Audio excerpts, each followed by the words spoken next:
Hello, good evening, everybody. Welcome to another edition of the 13th Dimension. And I have a very special guest who is celebrating a very important and special day today, which is something very rare for me that I'm able to get. So I am very honored to get such an occasion like this because I probably won't get this with anybody else. So I'm glad to get John to spend an hour with me. Um, but everybody, please welcome my guest tonight. He is the author of the Scareville series and the new book that just came out today, A Blackened Heart, A Blackened Soul. Please welcome John Ward. Yes. Hey, thank you for having me on today, Jeremy. As always, I'm excited to chat with you and discuss all things spooky today. Looking forward to it. I am too. This is something that I see this as a rare occasion because usually when somebody releases something on the day of, you cannot get them on a show unless it, like newscast or something like that. But I happen to have you on my little podcast, um, and I'm very excited about this. Yeah. No, thank you for inviting me on. And because we've been friends for a long time, Jeremy, I wanted to make some time for you to come on your show. And you're right. It is very tough to get authors on release day because there's just so much chaos going on. But I'm happy to be here and happy to chat it up. So And excited. I can imagine that today's a very busy day, so I'm just glad you were able to make the time to do it. Absolutely. No, I'm excited to be here, and yeah, I'm sure it's going to be pretty busy. And I see Jill Jade just commented, and yes, it's good to see you as well. Yep, one of the loyal followers of the network. Um, and this is your first time on this show. I know I've had you on Supernatural Talk when you had to deal with more than just me. Yeah, that was a fun conversation. I know it was me, you, Nick, and a couple others. I can't think of their names off the top of my head. If I saw their faces, I could probably pinpoint the names. But yeah, it was a really good time, and always happy to chat. Yeah, now we get to have some one on one, so I can really drill you with the hard questions tonight. Um, so the hardest question I'm going to ask you right now, you're going to have to really, really think about this, really, really dig deep, because it's probably going to be the most important thing you're going to talk about today. So for those who will eventually join in the audience, I want you to explain to everybody who in the hell are you? Well, that's a great question, Jeremy. Realistically, I'm just your average everyday guy from Northeast Ohio, but I know Jeremy from my time in the paranormal field. Been a paranormal investigator for the better part of the last 10 to 12 years or so. I've done a couple documentaries, um, but I have become a horror author over the last few years. Yeah, I think that's pretty good 30,000 foot overview. Up to this point, I mostly wrote middle grade horror, which is similar to Goosebumps. And then as of today, I'm launching my debut adult horror novel, which is called A Blackened Heart, A Blackened Soul. And yeah, it's pretty exciting stuff. I love all the spooky stuff. I love ghosts. I love the paranormal. I love the paranormal field and all the kind people in it. So that's me in a nutshell. So what got you into wanting to become a writer in the first place? Great question. So I had always enjoyed writing as a kid and a teenager. I was always told I was very good at it. But once you start getting into high school, pretty much your teachers and your counselors and all that stuff, they don't tell you to pursue your passions. They tell you either got to go to college or get a job. So I really kind of swayed away from writing for a long time and did a little bit of college and went into the workforce and found myself never being truly happy or feeling fulfilled, and I was always feeling burnout, and still dealing with it because I still work my day job. But I went out to a local park one day a few years ago in the fall, and I was just racking my brain on like what can I do that would make me happy. And I know how much of a horror fan I am, but I was standing out on a little boat dock in the middle of the park, and I turn around and I see this library up on the hill that's part of the park, and I had this light bulb moment where I was like, oh man, I can write books, I can write horror, and like what genre within that would make me the happiest. And I thought back to how Goosebumps had made me a big fan of reading and of horror and stuff when I was younger. So that was kind of how it fell into place. I'm like, you know what, I'm going to pursue writing. I'm going to write middle grade horror, and from there the wheels started spinning, and I started creating a series title, and all these ideas for stories popped in my head, and the rest is kind of history. And now I'm kind of branching out to where I'm going to do both my middle grade horror series, which is Scareville, and also doing adult horror as well, which is going to keep me very, very busy. So, I, I I can imagine. I do have to say, I so far I have read all the Scareville series. It is so hard to say that title for me because when I say it, I keep wanting to say Scoville because of that heat index thing. yeah, But some things just don't roll off the tongue easy for me. right. No, I get that for sure. But I remember when I read the first books in that series, I read them all inside of a week. I just breezed right through them, and I definitely saw the Goosebumps influence in it. But I have to say, I think your writing is a little more sophisticated than his is. Yes, thank you very much, and I appreciate you reading all the books, Jeremy. That means a lot. But what I always tell people, I love Goosebumps, I love R.L. Stein, but when I tell people the comparison, typically what I tell them is Scareville is generally more plot driven, meaning there's a little more depth to the stories, and then it's obviously a little bit scarier, still safe for readers of all ages, but yeah, it's definitely more sophisticated, if you will. One of my young readers, she's from Washington, and her mom was these are her words. I'm just paraphrasing, but she told her mom to tell me that she likes my books over Goosebumps because it feels like my books weren't written for idiots, which makes me feel bad because I love Goosebumps, so it makes me feel like I'm an idiot. But yeah, so I think what you're saying with the sophisticated thing, I think a lot of people see that. So yeah, I don't think your books are written for idiots. right, I would say that more. Well, no, I don't want to say that about Goosebumps. Goosebumps, I see being more towards a younger audience than what you target with Scale. right, Because they seem more like elementary, and you're hitting like middle school, junior high, high school kids. for sure, for sure. Um, but that's not the book that you released today, though. This, this is an NC-17 book, isn't it? Yeah, this is an adult horror book. I've got a copy here, and I'll try to get it in the camera as best I can. It's tough with the glares, but it's called A Blackened Heart, A Blackened Soul. Oop, there we go. That's And this is my debut adult horror novel. It is a very, very bleak story. It is very heavy. It is a grief horror story mixed with possession horror, and it hits on a lot of very serious topics. And it's inspired by real events that I went through. So I think the fact that it's rooted in such realism from my life and things that people actually go through is what really amps up the horror for a lot of people. Um, so yes, that's the release from today, and all the early reviews have been great. I'm really excited to see what happens with this book in the coming weeks and months.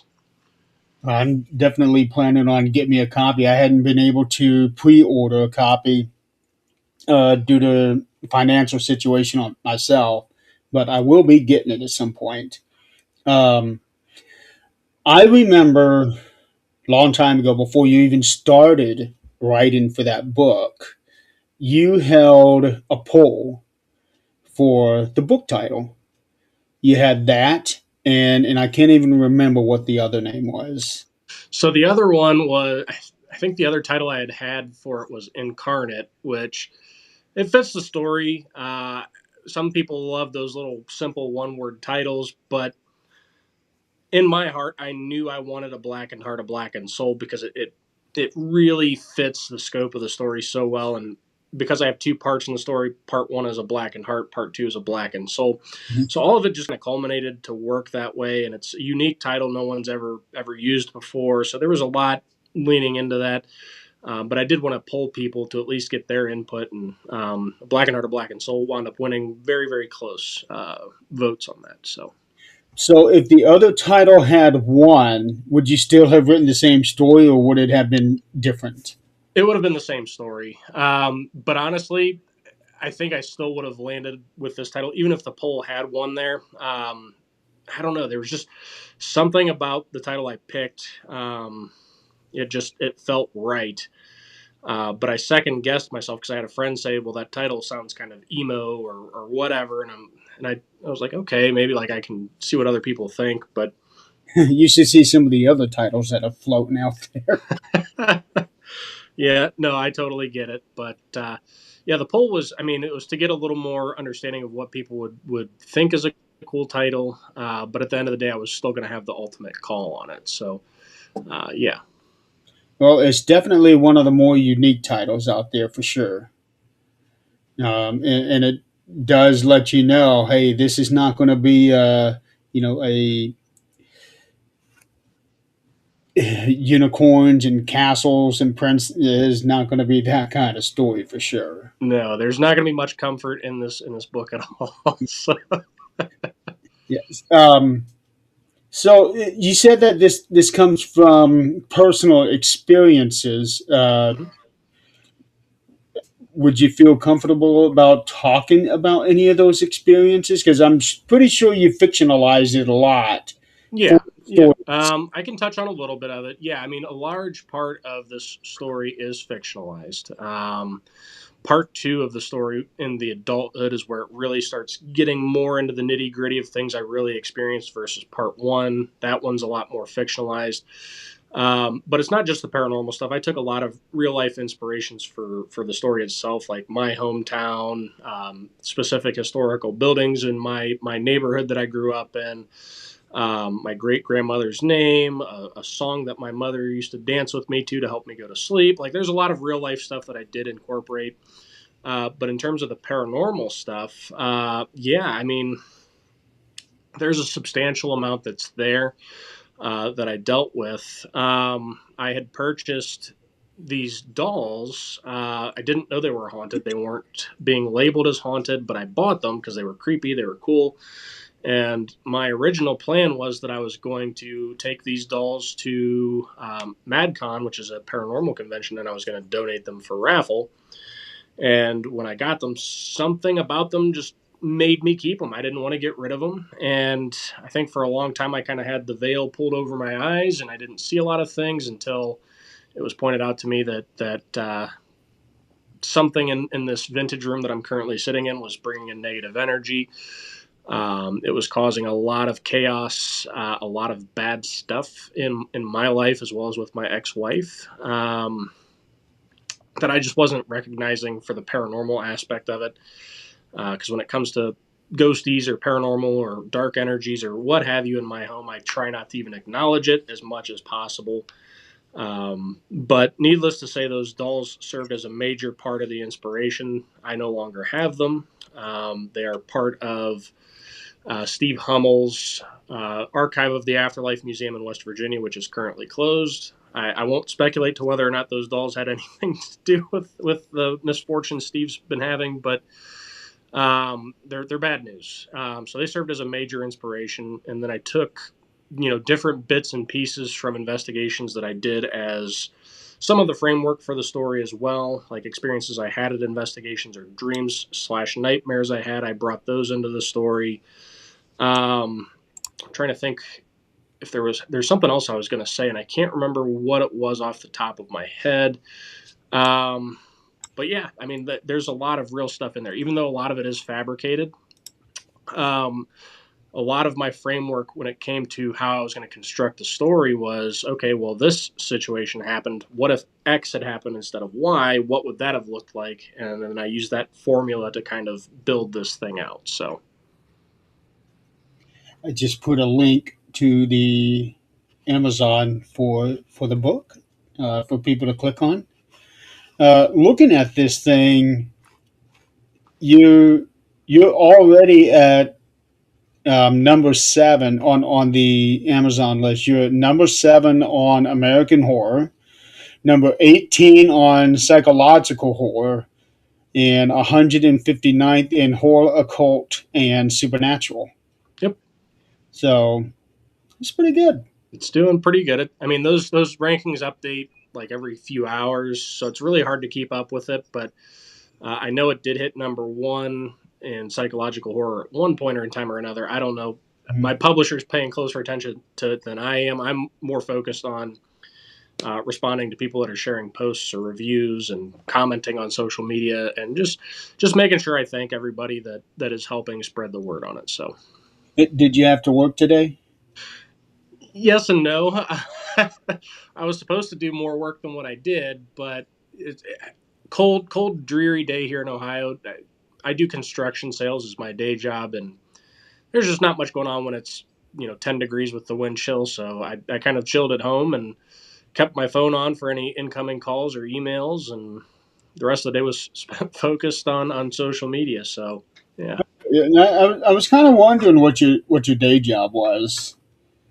Yeah, I mean, I've been doing different odds and ends sale jobs for the last 10 to 12 years. I'm definitely burnout on selling products that I don't care about. Obviously, I love selling my books, but um, You're sleep. I I just I don't know. It's a job. It's not a career. I'll say that much.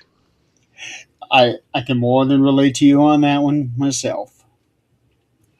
So yeah, already we got some pretty good editorial reviews on here. A lot of 5 stars. Let's see, you are already averaging out at 5 stars even in customer reviews. So you're doing real good there. Uh, Yeah, one person it's. was asking, "Can I give more than 5 stars?" if Oh, only did they? That's funny. if only that was possible. Well, they must be thinking about wrestling because this one editor he does these 5 star reviews on Hmm. wrestling matches, and then all of a sudden now we're seeing 7, 8, and 9 stars, and we're thinking, "Holy cow! Where in the hell is he coming up with this?"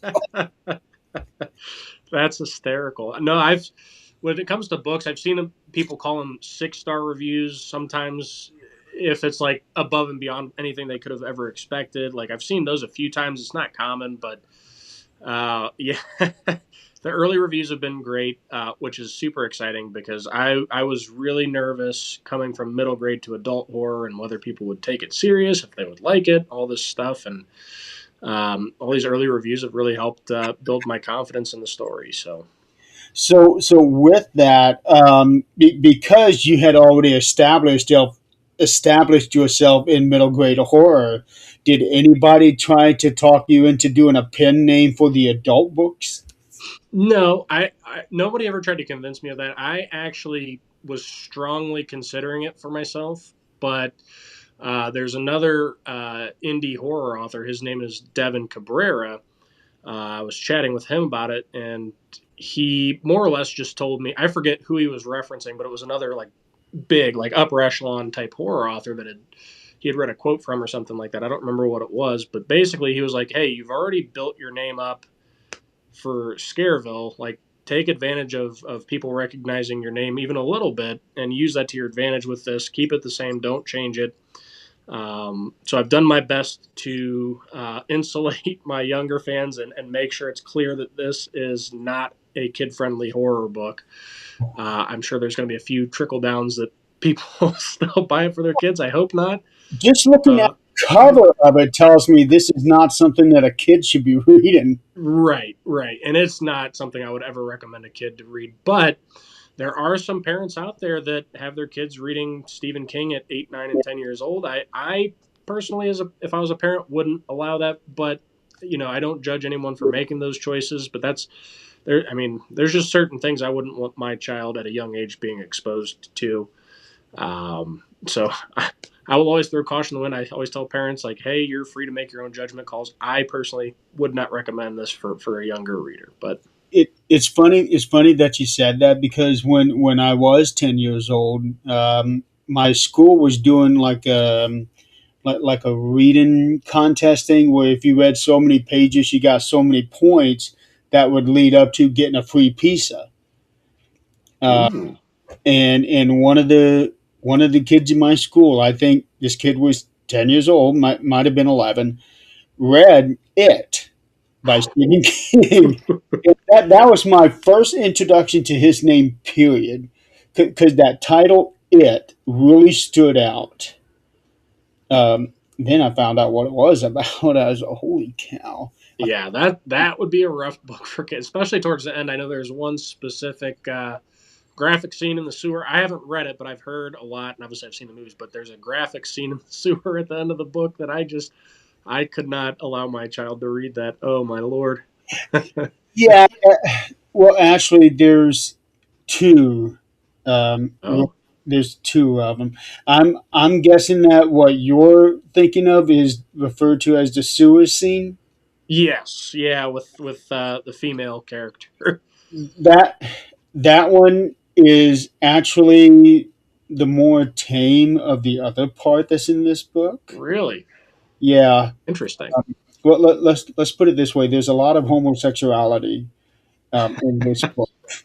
Which that's fine. I don't have, but as far as having kids read it, like, ugh, that's tough. That's a tough call, but it's always at parent's discretion for sure. So, Yeah, but what really gets me is people out there that are saying Stephen King is a pedophile mm, because that one scene. I'm like, shut up. no, no. I mean, at the end of the day, people need to understand. We're generally most authors aren't writing themselves like this is it's a work of fiction and Right. our imaginations. Which, yeah, I mean, it goes to dark places. It's horror. It's supposed to make you uncomfortable and upset. Which Stephen King is obviously one of the kings of doing that. Yeah. And what people don't understand is that scene is actually very vital to the story as a whole.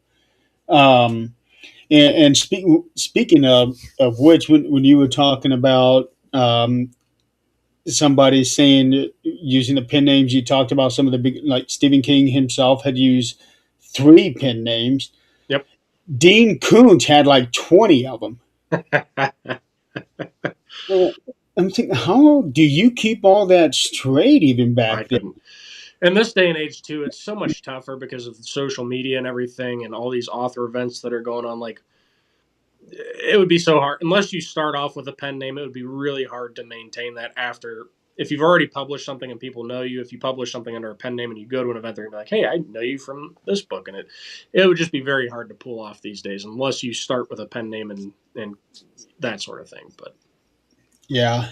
Um, Personally, I would discourage from having a pen name unless it's a real personal choice or like you there are safety reasons behind it. Then I can see that. oh, for sure, yeah. I love people and I always give people the benefit of the doubt, but there are some creeps out there. So I definitely understand the need for it. Yeah, I actually found a creep on my page a couple days ago from a post 2 years ago. Oh, I jeez. never even knew it was there. Somebody was accusing me of doing something sexually. I'm like, what the hell is this? Mm. So I reported. I couldn't get to the profile. This person had blocked me apparently, Oh, or jeez. had deactivated it, but the profile name and picture were still there. So I just reported it, deleted it, and did away with it. That's I good just though. can't believe that it had been there for 2 years and I never even saw it. Jeez. Yeah. it's kind of wild. That kind of stuff seems to be happening more and more often. But Oh, I know. The accusations in every aspect of life just seem to flow freely. yep. Uh, and people are thinking that there would be no repercussions from it. Oh yeah. Yep. But it Oh, is starting to come back around. I think people are finally pulling their heads out of the sand a little bit and realizing there needs to be a little more due process before firing up the torches and pitchforks and all that stuff. But yeah, we're not looking for another Frankenstein here. hey, Tom, I see you're in there. What's up, buddy? Yeah, yeah, we had Tom. I know Corey said hi. Somebody, Mike Broken from Twitch. Okay. Yeah, that's the first time I got a comment from Twitch that wasn't a spam thing. Hey, Hey, there we go. money, click on this, and it you get some ridiculous comments sometimes. Oh, I totally believe it. So for Blackened Heart and Blackened Soul, is this something that you think that may warrant a second book, or is this a one and done standalone story? This one's going to be a one and done standalone story. Yeah, it's going to stand on its own 2 feet for a long time, and yeah, it's going to be a standalone. But I do have plans to write other adult horror novels in the future. That's good. And I do know that you have at least one more Scareville sent into the editor. Yeah, so I've got my ninth Scareville book with the editors of Crystal Lake Publishing now. Book 10's already written, and it's just kind of waiting in the chamber for them to finish editing that one, and then I'm going to send them book 10 as well. I did just put in an order, sort of. I emailed the illustrator for the cover for book 9, so hopefully he starts working on that here soon. And you changed cover artist for this last one here, right? For No. Food to Die For. So it's the same guy. His name's Jorge. I thought I was going to have to because, and I told my publisher this beforehand. I said Jorge is extremely slow at responding to messages and emails, and then they tried emailing him and he wouldn't respond, and then finally he did. And my publisher was like, "Hey, you know what? We like his work. We will work with him. He charges a very reasonable price. Like we want to continue this as long as you can keep him working on it and in contact." So obviously now I'm trying to get book 9's cover beginning to work on now because hopefully by the time he's done with it, I'll be done with the edits and we'll be kind of ready to move forward with launching it and doing all that stuff. Yeah, because you can see like a running theme with all of the other books. I think I pointed it out to you one time. Something about the eyes. He seems to accentuate the eyes a little bit on some Yeah, of these covers, and I don't know if you had to change cover artists, would this next person be able to stay along with the principal design of it? probably not. Jorge's got his own distinct style. And it's funny because I know there's some adult horror authors that work with him too, and I'm in a bunch of different horror book groups, and every once in a while I'll see an author post a picture of their cover or a reader post a picture of a cover from a book they just read, and I'm sitting there thinking to myself, I'm like, that's a Jorge cover. I can tell just looking at it. And then I usually reach out to the author and be like, hey, do you work with Jorge? And they say yes, which is pretty cool. Yeah, it's pretty nice that you can be known for your style. So that's really cool. I think that's good because that is his signature. For sure. And he just does a really, really good job. And you can just tell by looking at his covers. And one of the cool things about working with an illustrator like that is that it's a completely custom piece. There's no AI involved. He draws it, sketches it, and fills it in with color, and it's a completely unique piece to your book and your story. And it's always really really cool to see it come to life. Well, I really like his covers because there are a whole bunch of them out there where I look at these covers and they look like shit. Mm-hmm. It looked like okay, somebody took a picture and did a very bad Photoshop, put in words on top of it. And it's like, holy cow. And I'm afraid that's what I would end up having to do myself with my own books, but no. Well, It, Jeremy, if you ever need help finding a cover artist, I can recommend you some people, and some of them are more expensive than others, but a lot of them will work on a payment plan. But I will always tell people, authors, when it comes to your books, make sure you get a good cover that catches people's eyes, because that's, regardless of if you want to believe in the judging a book by its cover or not, that's a huge, huge piece of the puzzle. And if you can get a good cover, that's going to attract people pretty naturally. So, well, yours definitely catches the eye, that's for sure. for sure.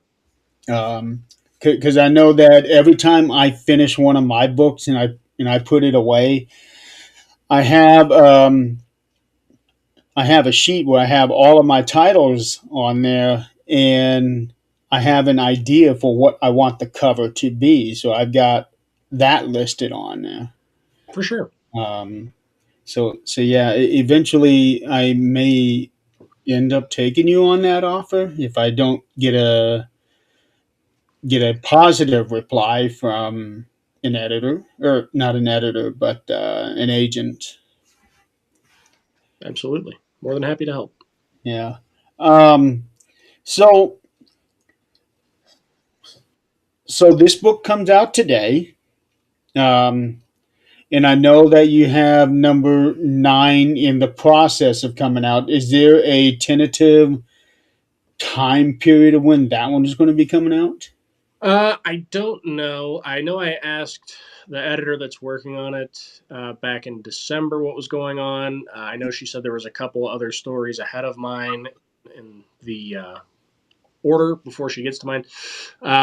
So I'm assuming she's probably working on mine by now, and if not, within the next week or two, then I'll get those edits back, fix it, send it to the next person. They review it, make sure it's good. If not, they send me back some more edits, and then I fix it again. And then usually it's pretty much ready to roll.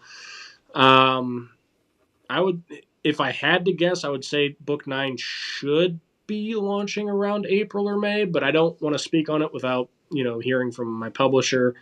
But that's where I would estimate, and then I would estimate book 10 probably will be an October or November release. Would be my guess. I know Crystal Lake said they wanted me to try and do 2 Scareville books a year plus an adult horror novel moving forward. But we'll see if I can keep up with that pace. I'm a little ahead of the game right now because I got those 2 Scareville books done ahead of time, but now it hinges on me getting my next adult horror novel done probably in the next 3 or 4 months, 5 months or so. So do you have an idea what this next adult horror book is going to be? Uh, yes and no. There's about 3 different story ideas that are kind of battling each other out in my head. But most likely, it's going to be this serial killer, psychological thriller slash horror novel that I've had in my head for a while. But there's other, like a creature feature story in the woods that's been digging away too. It's really tough, but it'll probably be the serial killer story if I'm being quite honest. It'll probably be the next one. I like that. I like that. Of course, you can always work on 2 books at the same time, or is that something you don't want to try to juggle? Because I know a For lot. me, I can't. Like, my brain is so one track focused when it comes to writing.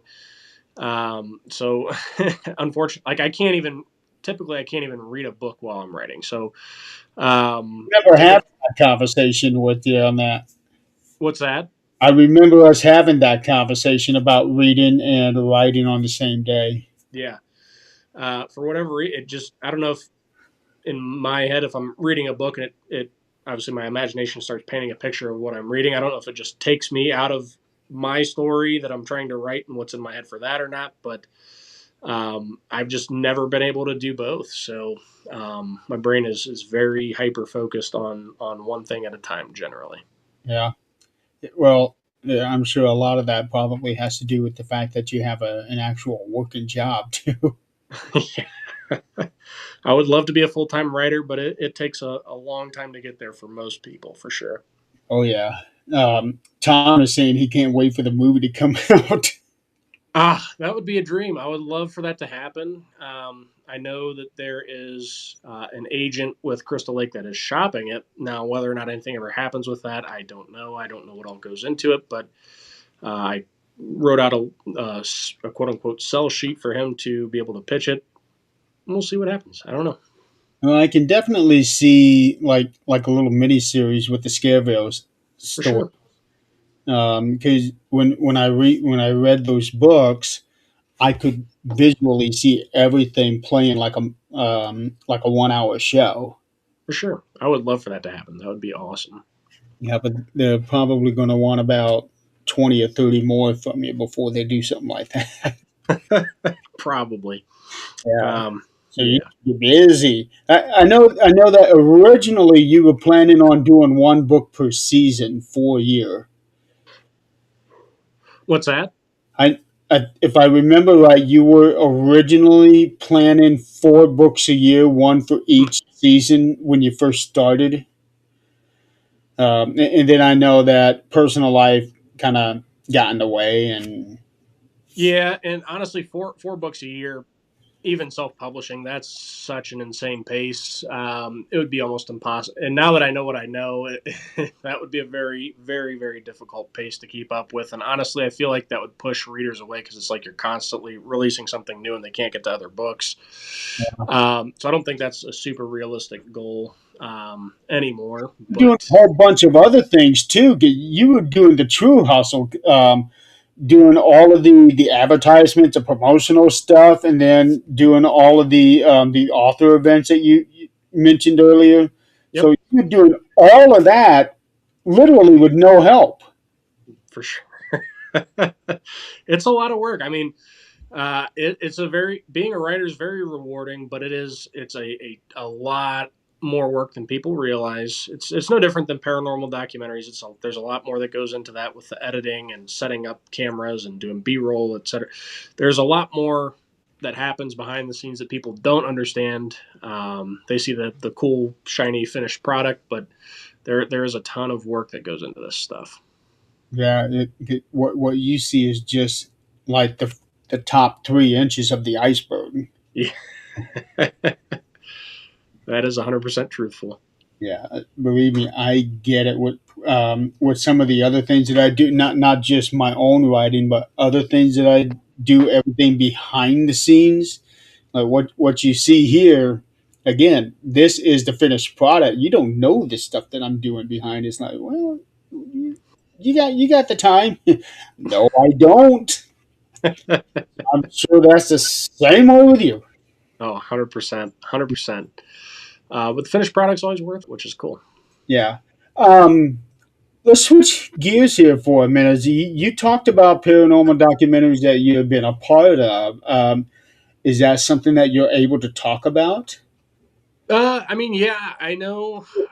I don't know where the second documentary is, but I did film. There was two documentaries that I had filmed with my former team. It was called Dead Republic Paranormal.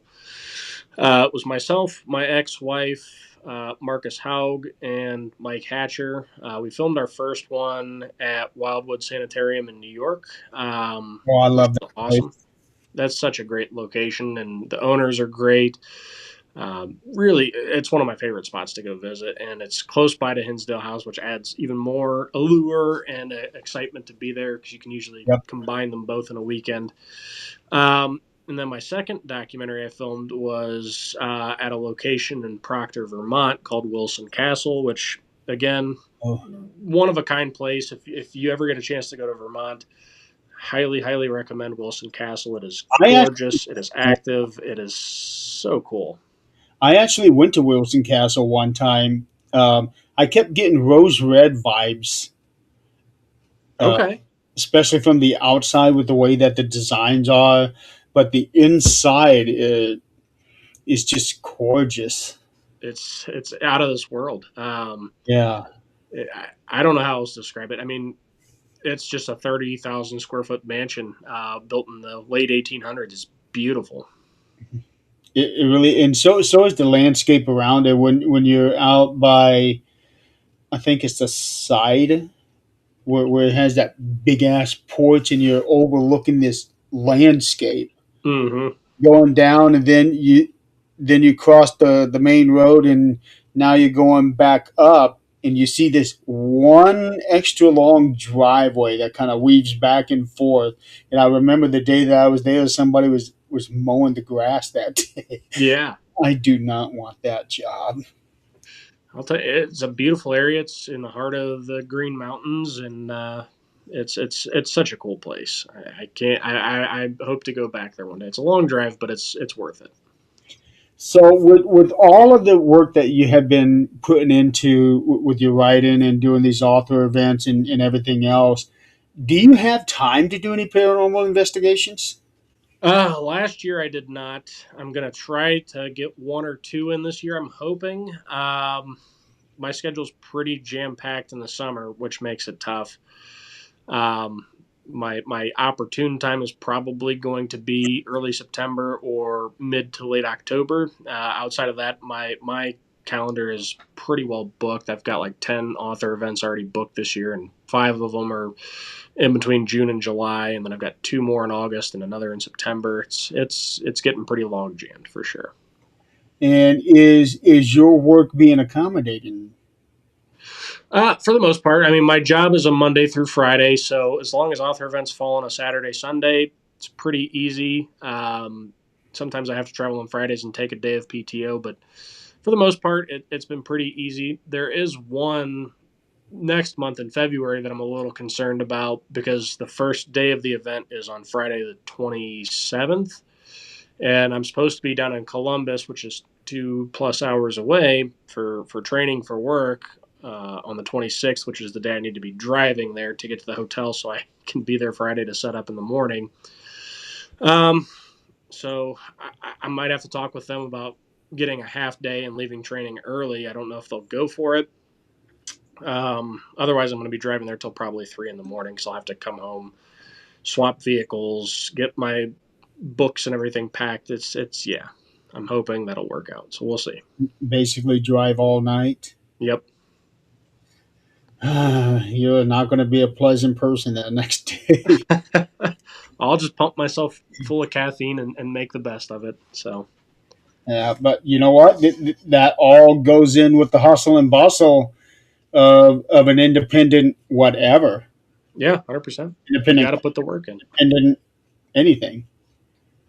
So it's very clear. It's very obvious that you are putting in the work, and I just wish so many people would follow that. Um, but you're doing it. So Doing yay. my best. Thank you. I'm doing my best. It is a lot of work, and I just keep telling myself one day it's going to be worth it. So I would say already it is worth it for sure, for sure. because you are enjoying more success than most people are, Yep. and that's because you decided basically to bet on yourself and not just wait on an agent to answer the query and say, yeah, let me see it. You Yeah, went out there, and that's what got people's attention. for sure. And I mean, at the end of the day, for any aspiring authors or current authors, you just got to understand what your goals are as an author and figure out the best path for yourself is. I would love to be published by one of the big five publishers, but I know it's tough for first time authors. It's a very low chances that they're going to pick you up. So I've seen other horror authors like Nick Roberts is a prime example that have rose through the ranks of indie horror and built his name up so big that he had an agent actually reach out to him. And it was like a lukewarm conversation versus reaching out cold and hoping for the best. So I'm trying to take a similar path where I just build my name out huge and then hopefully someone just reaches out to me. And that's my goal. So, Well, I know the name Nick Roberts. He's very popular out there. Even Stephen King is a big fan of his. yep. So if you get his attention, Yeah, for sure. um, recently you had a chance to meet R.L. Stein. Yeah. Tell me about that. Yeah, that was awesome. I'll tell you what, he at his own I don't know, I think he's like 82 or 86. I can't remember how old he is exactly, but he is still such a charismatic very funny and personable guy. Did he? He was doing a basically come to home author event in Columbus at the Columbus Metropolitan Library. They named a street after him. All this cool stuff. But tickets were super limited, and I remember they had them posted 2 or 3 months in advance to say, "Hey, R.L. Stein's going to be here this day, and tickets will be available. They're free tickets, mind you. They will go to be able to be ordered at this day on this time." And I remember I'm sitting there with my phone, just waiting and waiting, and I managed to get both tickets for his speech as well as to do the meet and greet signing, which is like a lottery ticket. I know that they had, I think there was like 700 or 800 people or whatever that got to be there for the speech, and then there was maybe only 200 out of that 700 or 800 that got to do the meet and greet and signing. Somehow I got both. I heard one of the library workers saying that there was over 30,000 people on the website right when they became available. So it was almost like a lottery that I even got to be there. So it was really cool. Was like it. Uh, yeah, and I gave him a copy of my book, and I it was tough because there was people behind me in line, so I couldn't take up too much time.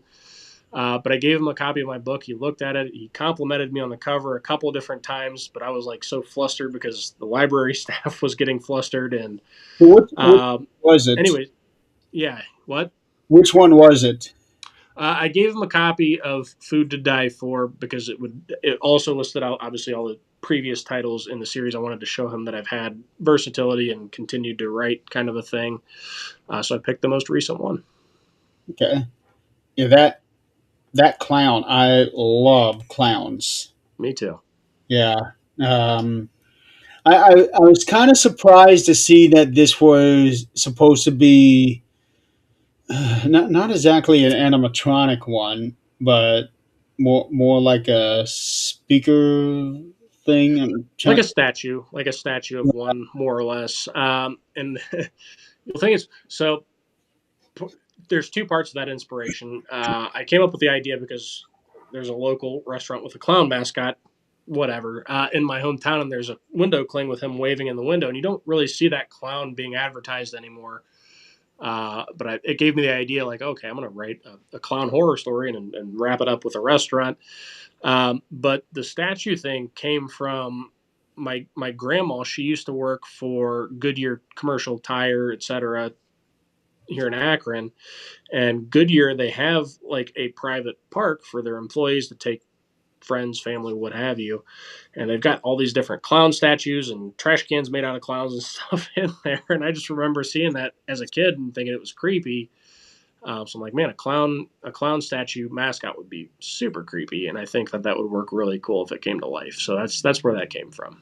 Well, the one on the cover definitely was creepy for sure. That smile more than anything else. It's like, yeah, Yep. I want to get around this clown, especially the one with. But what I one of the things that I really enjoyed about that particular book is that you ended it on a true cliffhanger. Yep. I think you had only done that once before with Monsters. Mount Hope. Yeah, Mount Hope. Yep. And I can't even believe I couldn't think of the name Hope because that's my daughter's middle name. That's all right. Um, so yeah, I really like how you did the true cliffhanger, where most everything else you kind of tie into a little bow, but with the way that you did this one is you tied it directly into the very first book. Yep. Um, and already with the very first book, it's basically like a treasure chest with all these other stories to come out. Literally, because that's Mm-hmm. described it like a chest of all these books. Um, and so I can see now you're creating your own little Scareville miniverse. Yep. So And I'm curious to see. So does that mean Food to Die For? Is that one going to get a like a true sequel to it, or is it just gonna like tie into the others? I will say it'll be remains to be seen. It won't be necessarily an exact sequel. I will say it is going to tie in. It'll be book 12, and it's going to be Welcome to Scareville 2, and it's going to tie into that book. So obviously, I don't want to give too much away, but Welcome to Scareville kind of leaves people on a cliffhanger with Mr. Enstrom opening a haunted house attraction in North Carolina. So book 12 is going to pick up at that haunted attraction in North Carolina, which is kind of where Food to Die For ends with the kids running through it. So that's where it's going to tie in. I'm hoping you're planning something special for number 13. We'll see. We'll see how things go. I could make Welcome to Scareville be number 13, but we'll see what happens. Yeah, because 13 is a special number in our field. For sure. Absolutely. Um, I know you kind of you already did this for Got Ghost, but I would definitely love to see something towards like more paranormal investigations. Yeah, absolutely. I definitely have plans for other ghost stories. And I purposely in Got Ghost tried to create my own little conjuring verse or whatever within that story to be able to branch out other stories. So there was a method to that madness too. So we'll see what happens. Yeah, because I remember that one being really creepy, and it was so much fun because you attacked so many different things in that particular book. I was like, John, boy, you did a damn good job on this one because you hit on some of the myths that a lot of people take as truth, For sure. and basically really disproved them in a way that even though it's a children's book, you can't ignore it. Oh, and that was another thing that you did on Food to Die For, um, where somebody had said something and automatically the other person just took it as truth and saw that person as guilty and started acting real different and everything. Yep. That is a very today. Um, I'm going to call it madness because Yes, it it is. madness the way that it goes. Um, okay, so what is the title of this? The net, or are you able to say the title of the net Scareville story? Yeah, I'm able to say it. The next story, which will be book 9 in the Scareville series, is going to be called "Stay Out of Fort Dread," and I don't know it'll be that. based in Connecticut, but it's inspired by a place here in Ohio called the Ravenna Arsenal. And I remember driving past it as a kid. It's just this massive abandoned military compound. You're driving along this 2-lane highway, and to the left, when you're heading east, you just see this barbed wire fence kind of sheathed behind forestry and stuff. And uh, on a clear sunny day, you can see between the trees and stuff in the background. You see all these military outpost buildings and stuff. And back in the day, they manufactured ammunition, bombs, and all that kind of stuff inside this place. And I remember as a kid and teenager, I found myself wondering, like, oh, what kind of creepy, crazy stuff could be hiding in there? And so that served as inspiration for this story. Okay, and then do you have you haven't started work on number 11 yet, have you? Not number 11 yet. No. Probably the next 4 to 6 months will be spent on my next adult horror novel. But Okay. um, I do have book 10 written, which I can't go in super in depth on that one because it is a very unique story idea that I don't think has been done yet. But book 11 is going to be finally me tapping into the ventriloquist dummy thing. I've got a I don't Oh, know if it's a unique story. I haven't heard of one that's been done this way. It's possible it has. I haven't heard of it, so but it's going to be a ventriloquist dummy story. the only dummy story that I'm really familiar with that I can think of right offhand is Slappy. Mm-hmm. But I don't know anything now? I know plenty of movies about dolls like Chucky and Annabelle, but when it comes to an actual ventriloquist dummy, Slappy is the only one that I can think of at the moment. Yep. I mean, there's that one. There's Dead Silent. I mean, there's been a couple, but I think the actual story I've itself, seen that and movie. I could be wrong. I don't know of any stories that have done the exact plot that I'm looking to do for my dummy story, but it's possible it's been done. I don't think it has been though. Yeah. Okay. Yeah, I've never seen Dead Silent, but I do know that title. It's a good So one. yeah, I'll take a look at that one if I ever get time. So all right, John, we are coming up at the top of the hour.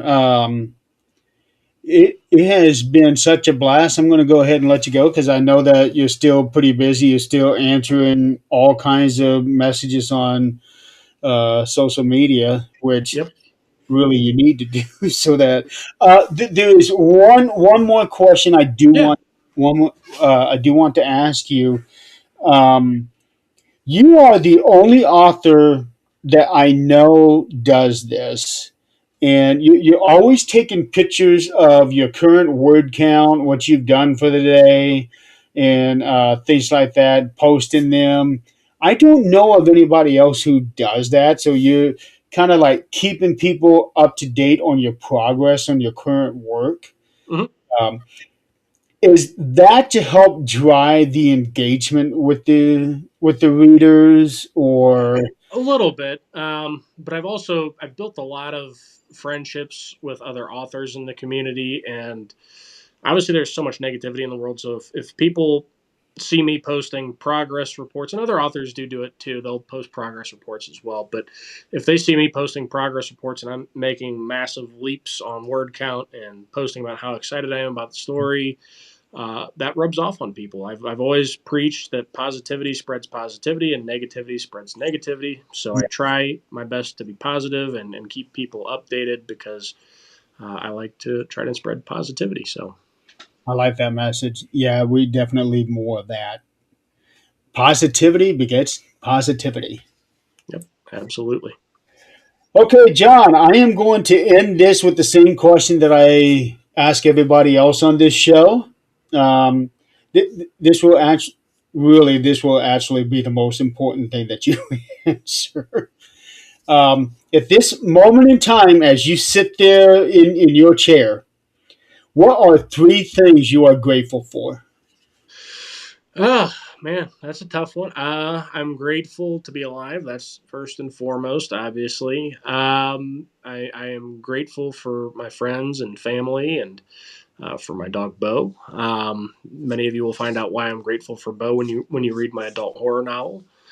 And then lastly, I wish I could say good health, but my health's been kind of up and down for the past year.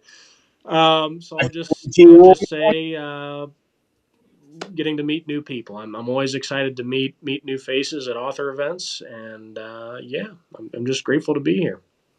That's awesome. So glad to hear that. All right, John, it has been an absolute pleasure having you on this show. I'll definitely have you on here again. Maybe, uh, let's say in the fall when you have your next scare. No, that one's coming out in the spring. So not in the spring, but in the fall when you have your next tentative Scareville Yeah, book come out. See about getting you on here, and then we can talk all about that book and Scareville up to date. absolutely. I'll be more than happy to hop on and chat again. And thank you to Jill and Tom for hopping on and chatting with us today. I've seen your messages, and thank you guys for tuning in. All right, ladies and gentlemen, next week I am going to have Catherine Hobson from Fate Magazine Radio and Paranormal Experienced. We are going to be talking about the recent passing of Eric Von Daniken. If you know who he is, you know how supremely influential he is on certain things involving like aliens and UFOs and even religion. He has been highly influential. Definitely helped my train of thought on a whole lot of things. Blame him. So he just recently passed away a few days ago at the age of 90. Yeah, so he lived a good full life. So I will have Catherine on the show next week. We will talk about him. Meanwhile, I know that some places out there are going to be getting a lot of snow dumped on them. So be careful out there. Be safe if you have to get out. I know we got a shitload of snow today, and then a lot on Wednesday. More sleet than anything else. I'm sure you got that too, didn't you? Yep. Oh yeah, it's been the fun weather week here in Ohio. Yeah, and it's at that time. It's usually uh, mid January to mid February is where we get the worst weather of the year. Yep. Yep. It's already started. All right, ladies and gentlemen, thank you so much for playing along with us tonight. Again, John, thank you for being on. And I will see you guys next week. Take care and see you next time. See you guys. Thanks for having me on, Jeremy.